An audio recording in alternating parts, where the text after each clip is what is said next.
యేసు ప్రభువును కూడా ఎలాగ అడ్డదిడ్డాలు వాడుకున్నాడు అన్న. ఎలాగంటే యేసు ప్రభు అంతటి వాడే ఆయన దగ్గరికి వచ్చిన వారిని కొంతమందిని బాగు చేయలేదు, స్వస్థపరచలేదు. కారణం ఏంటంటే వారికి అక్కడ విశ్వాసం లేదు కాబట్టి యేసు ప్రభు అంతటి వాడు ఏం చేయలేకపోయాడు అంటున్నాడు. ఇక్కడ పాయింట్ చెప్తాను మీకు, నాకు ఎంత బాధ కలిగిందంటే ఇక్కడ ఒక వీడియో చూసినప్పుడు ఇతను మాట మాట్లాడతాడు, చాలా తప్పు మాట అన్నమాట అది. అయ్యా ఏమంటాడంటే,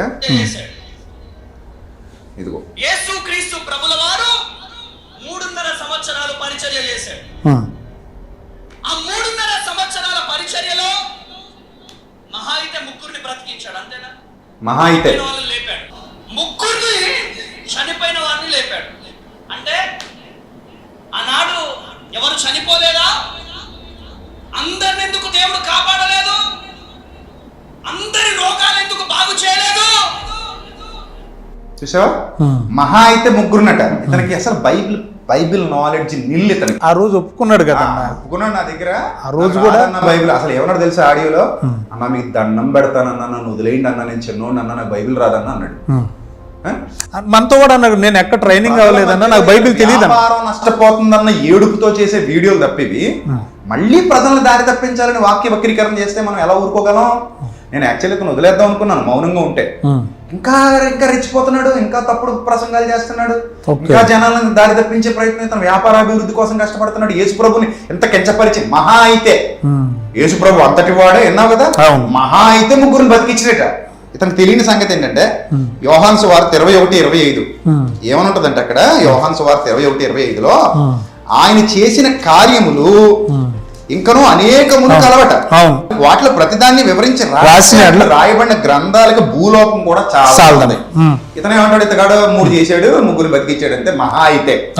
మహా అయితే అన్న పదం వాడొచ్చా? ఇతను నిజంగా యేసు ప్రభుని అంటే ఇతని పనికి మాలిన ఇతని దగ్గర ఏవి జరగవన్న దాన్ని నిరూపించుకోవటం కోసం యేసు ప్రభు యొక్క ఘనతను కూడా తగ్గించి మాట్లాడుతున్నాడు.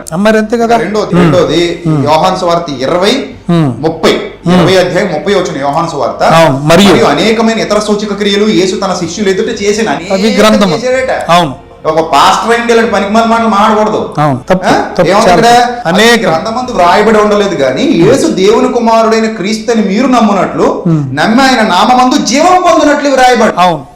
అసలు ఎందుకు మీకు ఈ సూచక్రియలు అద్భుతాలు ఎందుకు యేసు ప్రభువు చేశారంటే మీరు ఆయన శక్తిని తెలుసుకుని ఆయన విశ్వాసం నుంచి మీరు జీవం పొందాలి. That is the main concept. నువ్వు రక్షణలోకి రావాలి, నిత్య జీవం పొందాలి. ఈ జీవితం అశాశ్వతమైనది, మీరు ఎంతలో కనబడి అంతలో మాయమైపోతారు, అల్పమైన జీవితం ఇది. ఇక్కడ మీకు ఏం పెద్దగా లేదు, మీరు పైన వాటిని వెతకండి, భూ సంబంధమైన వాటి మీద మనస్సు పెట్టకుడి. కొలస్సీ 3:1. సో ఇంత చక్కగా బైబిల్ గ్రంథం చెప్తుంటే ఆయన డివినిటీని రివీల్ చేయడానికి, దైవత్వాన్ని తెలియచేయడం కోసం చేసినవి ఇవన్నీ. సో మళ్ళీ ఏమంటాడు, అమ్మతేజ వాక్యం చెప్పరంటున్నాడు, నేను ఇంత మంచి వాక్యం చెప్పేస్తుంటే ఇదిదా ఇంత మంచి వాక్యం. ఈ 3 సందర్భాలు ఎత్తుకున్నాడు కదా, వాళ్ళతో పోల్చుకున్నాడు కదా, అంటే ఎట్టయితేనే వాక్యాన్ని చూపించాడు కదా. చిల్లర పనులు చేస్తాడని అంటున్నారు. 6-7 గంటలు ఉంటుంది అతని ప్రోగ్రామ్ మొత్తం. టోటల్ ప్రోగ్రామ్ అంతా చిల్లర పనులే. టోటల్ ప్రోగ్రామ్ అంతా చిల్లర పనులు తప్ప ఏముండదు. ఇది గ్రహించాలి. రెండో పాయింట్ ఏంటంటే యేసుక్రీస్తు కూడా కొందరు స్వస్థపరచలేదు అన్నాడు కదా.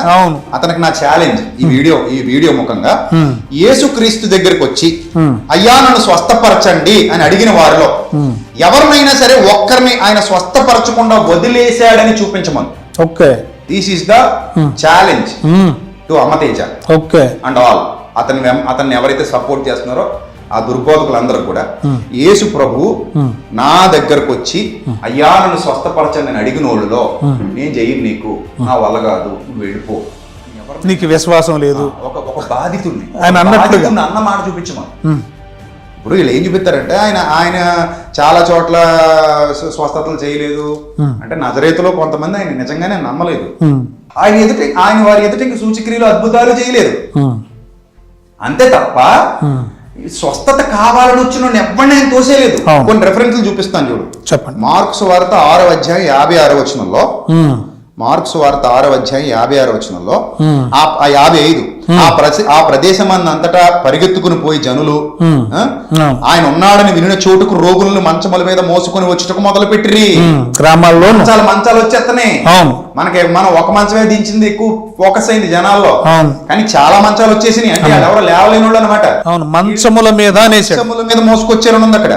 గ్రామాలలో, పట్టణాల్లో, పల్లెటూళ్ళలో ఆయన ఎక్కడెక్కడ ప్రవేశించినో అక్కడి జనులు రోగులను సంత వీధుల్లో ఉంచి వారిని ఆయన వస్త్రపు చెంగు మాత్రము ముట్టనిమ్మని ఆయనను వేడుకొని చెడు. అందరి మీద చేతులు ఎక్కర్లేదు, అందరికి ప్రార్థన చేయక్కర్లేదు, అందరికి ఉమ్మి పూసి బురద చేయక్కర్లేదు, అందరిని ఎక్కడికి వెళ్ళమనక్కర్లేదు. ఆయన వస్త్రపు చెంగు ముట్టుకున్న వాళ్ళందరూ స్వస్థత పొందిరి. ఒక్కడిని వదిలేశాడా? లేదు. మరి అందరూ కళ్యాణ మండపానికి వచ్చిన వాళ్ళు అందరినీ స్వస్థపరచాలి కదా. వీళ్ళు కూడా ఆయనతో పోల్చుకున్నప్పుడు ఫంక్షన్ హాల్ తీసుకొచ్చిన వాళ్ళు అందరినీ స్వస్థపరచాలి కదా. మనం మరి రాజమండ్రి నుంచి కుష్టావిడ తీసుకెళ్తే ఎందుకు గెంటేశారు? చివరి దాకా అక్కడ ఉందా కుష్టావిడ, రాజమండ్రి నుంచి వెళ్ళిన ఆవిడ. ఎందుకు గెంటేశారు? అందులో వాళ్ళ మీద రౌడీజం చేశారని చెప్పి పిల్లలు బాధపడ్డారు. పాపం చాలా మంది బాధపడ్డారు. పొడి చేస్తాను ఇక్కడ ఉంటే చంపేస్తాను, ఇంకొక 5 నిమిషాలు ఇక్కడ ఉన్నట్టు చూసుకుందాం అన్నట్టు ఎవడో మరి కాకినాడ పోటుగాడు.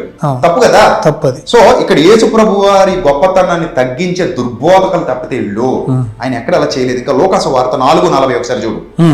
ఇప్పుడు ఎవరికి చెప్పాలి? బైబిల్ తెలియదు చెప్పాలి. మనలాంటి వాళ్ళ ముందు చెప్తే కోరలు బీకెత్తాం.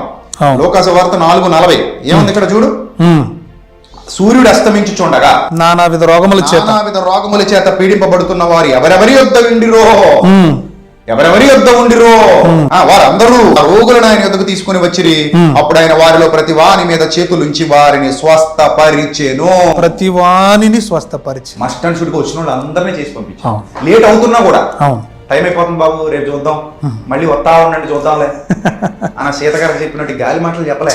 వచ్చిన వాళ్ళందరినీ వచ్చిన వాళ్ళందరికీ స్వస్థత జరిపించి పంపించిన రక్షకుడు మన యేసయ్య అయితే, అది కూడా ఆయన నిత్య జీవానికి నడిపించగల సమర్థుడు. అంటే యేసుప్రభు వారి స్వస్థతలన్నీ చేయటంలో గల ముఖ్య ఉద్దేశం ఏంటంటే, ఈ శరీర రోగాల్ని ఎలాగైతే క్షణాల్లో తీసేస్తున్నానో అలాగే మీ ఆత్మరోగాన్ని తీసి మీకు పరలోకాన్ని ఇవ్వగలను, నన్ను నమ్మండి.